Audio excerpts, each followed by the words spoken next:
बिस्मिल्लाहिर्रहमानिर्रहीम। अस्सलाम वालेकुम। Welcome back to another video. आज की वीडियो में हम बात करेंगे कि बैड डेट्स क्या होते हैं और डाउटफुल डेब्ट्स क्या होते हैं। अकाउंटिंग के अंदर एक टर्म यूज़ होती है बैड डेब्ट्स। तो आज हम इसी टॉपिक को डिस्कस करेंगे कि बैड डेब्ट्स क्या होते हैं, उनकी एंट्रीज अकाउंटिंग के अंदर कैसे होती हैं। तो जितनी भी बात होगी वो सारी आज बैड डेब्ट्स के बारे में होगी। तो उससे पहले अगर आपने हमारे चैनल स्टडी ऐप को अभी तक सब्सक्राइब नहीं किया तो सब्सक्राइब कर लें चैनल को। इस पे हम अकाउंटिंग से रिलेटेड और बाकी डिफरेंट स्टडीज़ के बाकी सब्जेक्ट से related time to time video upload करते रहते हैं। तो बात स्टार्ट करते हैं कि बैड डेट्स क्या होते हैं। तो बैड डेट्स क्या होते हैं कि यहाँ पे मैंने डेफिनेशन एक लिखी हुई है कि basic concept of bad debts, bad and debts, sorry missing है थोड़ा, एंड डाउटफुल डेट्स। तो बैड डेब्ट्स क्या होते हैं और इनका अकाउंटिंग के अंदर क्या यूज़ होता है। आपने नाम सुना होगा बैड डेब्ट्स का। तो bad debts are the account receivable that an entity will never be able to collect. ठीक है, बैड डेट्स क्या होते हैं? अकाउंट रिसीवेबल्स होते हैं, debtors that an entity will never be, entity आप किसी ऑर्गेनाइजेशन को कह सकते हैं, will never be able to collect, उस काबिल नहीं होती कि वो दोबारा वो अमाउंट रिसीव कर सके। अकाउंट रिसीवेबल्स क्या होते हैं ये हम पहले भी डिस्कस कर चुके हैं। डेटर्स क्या होते हैं? डेटर वो होते हैं जिनसे आपने पैसे लेने होते हैं। तो जो पैसे आपने लेने होते हैं या किसी एंटिटी ने लेने होते हैं तो वो नहीं कलेक्ट कर सकते। The customer has gone out of business, या वो बिजनेस में से निकल जाते हैं, तो these are also known as irrecoverable debts. तो इनको हम इनरिकवरेबल डेट्स भी कहते हैं। तो वो तमाम डेटर्स जिनसे हमने पैसे लेने होते हैं, तो हम किसी भी वजह से या कोई एंटिटी उनसे वो पैसे वसूल करने में नाकाम हो जाती है, वो जो डेट्स होते हैं वो वसूल करने में नाकाम हो जाती है, तो इसको बैड डेट्स कहते हैं। ठीक है, इसको अनरिकवर या इरिकवरेबल डेट्स भी कहा जाता है। ठीक है, ये तो डेफिनेशन हो गई बैड डेट्स की। अब हम बात करते हैं कि डाउटफुल डेब्ट्स क्या होते हैं। Doubtful debts are the account receivable where there is a high risk that it will not be recover. Bad debts क्या होते हैं, सॉरी डाउटफुल डेट्स क्या होते हैं कि इसके अंदर ये भी अकाउंट रिसीवेबल ही होते हैं, डेटर्स होते हैं। Where there is a high risk of, जिनमें बहुत ज़्यादा चांस होता है कि वो आपके जो डेट्स हैं, पैसे हैं, वो रिकवर नहीं करेंगे। ठीक है, तो ये डाउटफुल डेब्ट्स होते हैं हमारे। Accounting effects for bad debts and doubtful debts are different. Bad debts और चीज़ है अकाउंटिंग के अंदर, डाउटफुल डेब्ट्स और है। Although both recognize as expenses in the income statement, दोनों जो है इनकम स्टेटमेंट के अंदर इनको एज एक्सपेंस ट्रीट किया जाता है। ये हमारे एक्सपेंस होते हैं और इनकम स्टेटमेंट के अंदर इनको एज एक्सपेंस लिखा जाता है, मेंशन किया जाता है। But credit effect is different, लेकिन इनके जो इफेक्ट्स हैं वो डिफरेंट हैं। ठीक है, बैड डेट्स क्या होते हैं? अकाउंट रिसीवेबल जो कलेक्ट नहीं कर सकते, एक एंटिटी या एक बिज़नेस अपने डेटर्स से, तो उनको बैड डेट्स कहते हैं। इसको इरिकवरेबल डेट्स भी कहा जाता है। और डाउटफुल डेट्स क्या होते हैं कि doubtful debts are the account receivable where it will not be recovered. ठीक है, कि ये रिकवर्ड नहीं होंगे। अगर हम नेक्स्ट चलें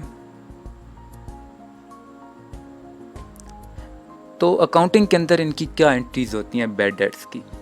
तो debtors written off as a bad debts, अगर ये स्टेटमेंट आती है debtors written off as a bad debts, या एक कोई ऐसी स्टेटमेंट आती है जिसका ये मतलब बन रहा है कि debtors written off as a bad debt, कि उसने बैड डेट्स को रिटर्न ऑफ कर दिया, तो उसकी जो एंट्रीज होगी अकाउंटिंग के अंदर वो होगा कि बैड डेट्स अकाउंट को आप डेबिट करेंगे और डेटर्स का जो अकाउंट है उसको क्रेडिट करेंगे। ठीक है, debtors return off as bad debts अगर आ जाता है या ऐसी कोई एंट्री आ जाती है जिसका ये मतलब बन रहा है, तो फिर हमारे बैड डेट्स अकाउंट डेबिट होंगे और जो हमारा डेटर्स का अकाउंट है वो क्रेडिट होगा।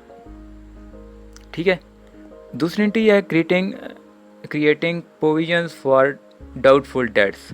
अगर आप कोई प्रोविजंस वगैरह क्रिएट कर रहे हैं डाउटफुल डेट्स के लिए, तो उसमें भी हमारा बैड डेट्स का जो अकाउंट है वो डेबिट होगा और provision for bad dates account हमारा क्रेडिट हो जाएगा।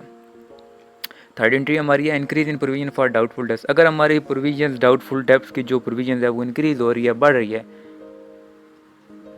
तो फिर जो हम एंट्री करेंगे वो होगी bad debts account debit and provision for doubtful debts account credit.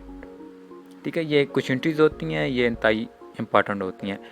तो डिक्रीज़ इन प्रोविजन फॉर, और अगर हमारे डाउटफुल की जो प्रोविजन है वो डिक्रीज़ हो रही है तो फिर हमारा provision for doubtful debt account debit होगा और बैड डेट अकाउंट हमारा क्रेडिट होगा। ठीक है, अगर हमारी प्रोविजन इंक्रीज़ हो रही है तो बैड डेट्स डेबिट होता है, प्रोविजन फॉर डाउटफुल डेब्ट क्रेडिट होता है। लेकिन अगर हमारी प्रोविजन डाउटफुल डेब्ट्स की जो है वो डिक्रीज़ हो रही है, कम हो रही है, तो फिर हमारा provision for doubtful debts account debit हो जाएगा और बैड डेट्स अकाउंट हमारा क्रेडिट हो जाएगा। नेक्स्ट हमारी एंट्री है बैड डेट्स रिकवर। अगर बैड डेट्स हमें रिकवर्ड हो जाते हैं कि हमारे थे बैड डेट्स, हमने एंट्री कहा दी कि हमारे बैड डेट्स हैं, हमारे जो डेटर्स हैं उनसे हमें ये रिकवर नहीं होते, लेकिन हमें वो रिकवर हो गए हैं। अगर रिकवर हो जाते हैं तो फिर हमारी जो एंट्री बनेगी वो बैंक अकाउंट हम डेबिट करेंगे, पैसे आ रहे हैं, and bad debts recovered account credit. Bank इस वजह से क्योंकि पैसे आ रहे हैं बैंक के अंदर, तो बैड डेट्स रिकवर्ड अकाउंट हमारा क्रेडिट हो जाएगा अगर बैड डेट्स हमें रिकवर्ड हो जाते हैं। नेक्स्ट हमारी जो एंट्री है डिस्काउंट अलाउ टू डेटर्स। अब हम डिस्काउंट अलाउ कर रहे हैं, कोई डिस्काउंट दे रहे हैं अपने डेटर्स को, तो यहाँ पे जो हम एंट्री करेंगे वो डिस्काउंट अलाउड अकाउंट क्रेडिट हो गया क्योंकि हम डिस्काउंट दे रहे हैं। ठीक है, तो ये हमारी कह लें कि लाइबिलिटीज़ है, सॉरी एक्सपेंसेस के अंदर आ जाएगा और जो डेटर्स है उनकी इनकम बन जाएगी, तो डेटर्स अकाउंट क्रेडिट हो जाएगा। आगे नेक्स्ट हमारी है creating provisions for discount on debit. अगर हम कोई डेट्स की प्रोविजन फॉर डिस्काउंट क्रिएट कर रहे हैं तो इसके अंदर डिस्काउंट अलाउड, कोई हम डिस्काउंट की प्रोविजन कर रहे हैं, बना रहे हैं, कितनी प्रोविजन होनी चाहिए, इतना डिस्काउंट हम देना चाहिए, तो उसके अंदर डिस्काउंट अलाउड अकाउंट हमारा डेबिट हो जाएगा और प्रोविजन फॉर डिस्काउंट हमारी क्रेडिट हो जाएगा। ठीक है, ये कुछ एंट्रीज़ हैं, तो ये आपके पेपर्स के अंदर आ सकती हैं एंड जर्नल जर्नल्स के अंदर ऐसी कोई एंट्रीज आ सकती हैं। बाकी अगर आपका कोई क्विज़ वगैरह है या जो शॉर्ट क्वेश्चन होते हैं MCQs टाइप, उसमें ये काफ़ी हेल्पफुल साबित होंगे। ठीक है, नेक्स्ट चलते हैं। एक क्वेश्चन है, ये कंसेप्ट क्लियर करने के लिए मैंने मेंशन किया है। तो यहाँ पे क्वेश्चन है, तो इसके अंदर आपकी प्रोविजंस कैलकुलेट हो रही है और वो कैसे प्लस और माइनस हो रही है, तो इसका इफेक्ट है। तो क्वेश्चन है कि calculate provision for doubtful debt against debtor ₹80,000। एक प्रोविजंस क्रिएट की गई है डेटर्स के अगेंस्ट 80,000 की, and pass accounting entry for increasing in provisions assuming that opening balance, और एंट्री एक पास करनी है that opening balance for provision for doubtful debt at the beginning of the report was 10,000। जो ओपनिंग बैलेंस है वो हमारे पास 10,000 है, जो प्रोविजंस कैलकुलेट हम कर रहे हैं 80,000 की, और जो भी फिर इफेक्ट आ रहा है उसकी हमने एक एंट्रीज पास करनी है। तो गुड डेटर्स मिस्टर फिल, ऐसी एक नाम दिया गया, 6,000 उसका था, तो उस पर हमने 0% प्रोविजन रखी है तो हमारी 0 आ गई। आगे कुछ हमारे स्पेसिफिक डेटर्स थे, मिस्टर किल, उसका 10,000 रुपये था, उस पर हम 25% चार्ज कर रहे हैं तो हमारा 2500 आ गया। फिर मिस हिल थी, उनका 6,000 था तो उस पर हम 50% चार्ज कर रहे हैं, तो अगर 6,000 का 50% लें तो 3,000 आ जाएगा। फिर मिस्टर बिल थे, उनका 8,000 था तो उस पर हम 75% चार्ज कर रहे हैं, तो उसका 6,000 आ गया। ठीक है, जनरल डेटर्स थे कुछ। अब जनरल डेटर्स टोटल हमारे कितने थे, 80,000 के थे, तो जो माइनस हम कर रहे हैं 30,000, ये हमारी सारी अमाउंट्स हैं, 10,000, 6,000, 6,000 एंड 8,000। इनको प्लस करें तो 30,000 बन रहा है, तो 80 में से 30,000 माइनस करें तो हमारे 50,000 आ रहे हैं, तो उस पर हम 5% अपनी प्रोविजन चार्ज कर रहे हैं। तो अगर हम 50,000 पे 5% चार्ज करते हैं तो हमारा 2,500 प्रोविजन आ जाएगी। ठीक है, अब हमारा टोटल कितना है, 80,000। अब जो प्रोविजन बन रही है वो क्या है, 2,500 प्लस 3,000 प्लस 6,000 प्लस 2,500। तो इनको अगर प्लस करें चारों रकमों को तो हमारे पास 14,000 बैलेंस आ रहा है। तो ओपनिंग बैलेंस जो हमने रखा हुआ था फॉर प्रोविजन फॉर डाउटफुल डेब्ट, opening balance for provision for doubtful डेब्ट, जो ओपनिंग बैलेंस हमारा था डाउटफुल डेब्ट की प्रोविजन के लिए वो 10,000 था, लेकिन अभी जो हमारा बन रहा है क्लोजिंग, वो हमारा बन रहा है 14,000 रुपये, 14,000।